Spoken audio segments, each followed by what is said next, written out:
Salut à tous et bienvenue sur le travail de l'ombre. Pour cet Amiens OM, j'aurais pu évoquer cette fâcheuse tendance qu'on a à ne pas jouer les premières mi-temps. De ces statistiques et de cette réussite assez folle de Clinton Ng ou encore de cette place très certainement perdue dans le 11 type par Patrice Evra.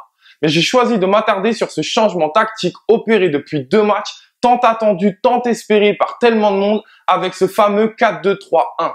Je vais aborder les points positifs de cette tactique en m'appuyant bien évidemment sur des images du match face à Amiens, mais également sur des images de jeudi en Europa League face à Konyaspor.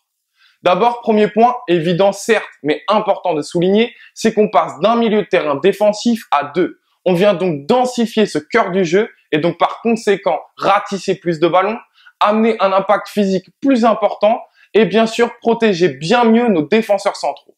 Deuxième point, là aussi lié à notre défense centrale, c'est qu'on va multiplier leurs possibilités dans la relance. On va donc également être moins prévisible pour l'adversaire qui avait tendance à bloquer le seul Luis Gustavo pour nous empêcher de relancer. Autre point, c'est lors des transitions offensives-défensives. À la perte de balle, avec un joueur qui se projette moins vers l'avant, on va être tout de suite moins déséquilibré, avoir plus de sécurité. Quatrième point, également lié au précédent, c'est que les milieux de terrain vont pouvoir compenser la montée de nos latéraux. Un point sur lequel on va s'attarder un peu plus en détail d'ailleurs, en abordant d'abord le sujet sur tableau noir pour essayer d'être le plus clair possible. Exemple, lors d'une montée de Sakai, on va voir Camara ou Zambo Anguissa venir glisser à son poste.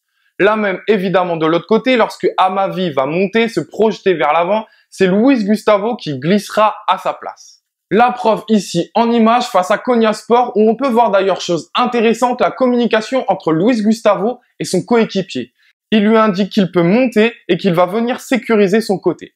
Amavi peut donc se projeter vers l'avant sans inquiétude, sans être suivi d'ailleurs par l'adversaire, intéressant, et on voit parfaitement Luis Gustavo venir combler cet espace. Deuxième séquence, encore plus parlante, encore plus criante, puisque nos deux latéraux sont positionnés très haut tous les deux et en même temps. On voit parfaitement nos deux milieux défensifs venir glisser à leur poste et combler l'espace laissé en défense. Dernière image avec une petite variante mais qui montre une nouvelle fois ce système de compensation. Ici, Rami tente de créer le surnom balle au pied et on voit encore de manière très intelligente Camara venir prendre son poste.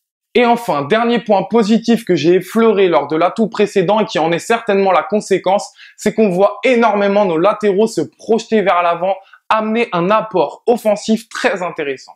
Notamment avec des prises de balles et des montées rapides, toujours vers l'avant, avec des centres dangereux et même des centres décisifs avec ce premier but ici à Amiens, ou encore même avec des face-à-face obtenus comme ici par le japonais en Coupe d'Europe.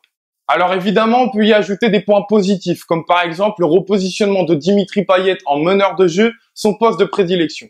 On peut y ajouter également des points négatifs, comme le fait qu'on fasse entrer un joueur à vocation plus défensive dans cette tactique, et donc on accentue le fait que notre buteur, notre attaquant de pointe soit essolé. Mais j'ai voulu m'attarder vraiment sur les points positifs et les points les plus criants à mes yeux. À très vite pour une prochaine analyse sur le Phocéen et allez l'OM.